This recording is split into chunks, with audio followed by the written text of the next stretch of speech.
যৌক্তিক শুল্কায়ন মিলগুলোতে নিরবচ্ছিন্ন জ্বালানি সরবরাহ ও চাঁদাবাজি বন্ধ থাকলে আসছে রমজানে দ্রব্যমূল্যের বাজার স্থিতিশীল থাকবে। এফবিসিসিআর সেমিনারে এমন আশ্বাস দিয়েছেন খুচরা পাইকারি ব্যবসায়ী ও আমদানিকারকরা। প্রয়োজনে সরকারকেও নিত্যপণ্য আমদানির পরামর্শ ব্যবসায়ীদের। সাদাত হাবিবি সেতুর রিপোর্ট।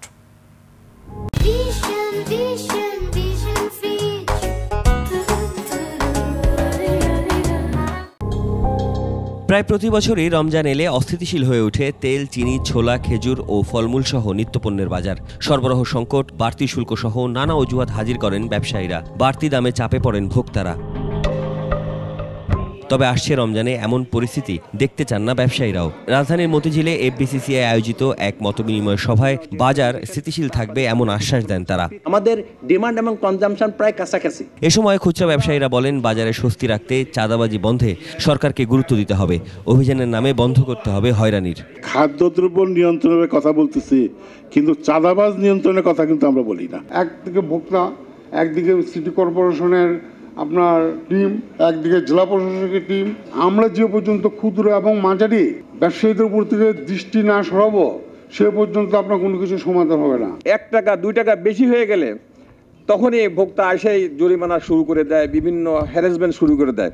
শুল্ক বিষয়ক জটিলতা নিরসন ও সরকারি উদ্যোগেও পণ্য আমদানির পরামর্শ দেন বাজারজাতকারক ও আমদানিকারকরা। পাশাপাশি পণ্য উৎপাদনে মিলগুলোতে নিরবিচ্ছিন্ন জ্বালানি সরবরাহের দাবি জানান তারা। রমজানের বাড়তি চাহিদা যখন শুরু হবে, এই মালটা আপনার ঠিকমতো থাকবে কিনা মজুদ, যারা আমদানি করে তাদের আমদানি যদি করতে কোনো অসুবিধা থাকে সরকার সেক্ষেত্রে তাদেরকে সাপোর্ট দিবে। আমাদের সাপ্লাই চেইন যথেষ্ট ইমপ্রুভড, এই ক্ষেত্রে কোনো সমস্যা হবে না। সমস্যা একটাই, সামনে শীতকাল আসছে, গ্যাসের চাহিদা। আন্তর্জাতিক বাজারের মূল্য আছে $1000, কিন্তু আপনার ওই শুল্কায়নের মূল্য হলো $2,000 থেকে $2,500।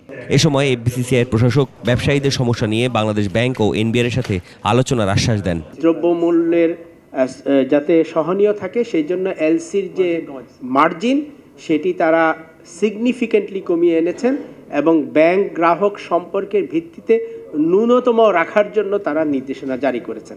সরকারের পাশাপাশি এফবিসিসিআই থেকেও বাজার নিয়ন্ত্রণে নিজস্ব তদারকি টিম থাকবে বলে জানান তিনি। খাদ্যে কোনো ধরনের ভেজাল যাতে না হয়। সাদাত হাবিবি সেতু, 21 টেলিভিশন, ঢাকা।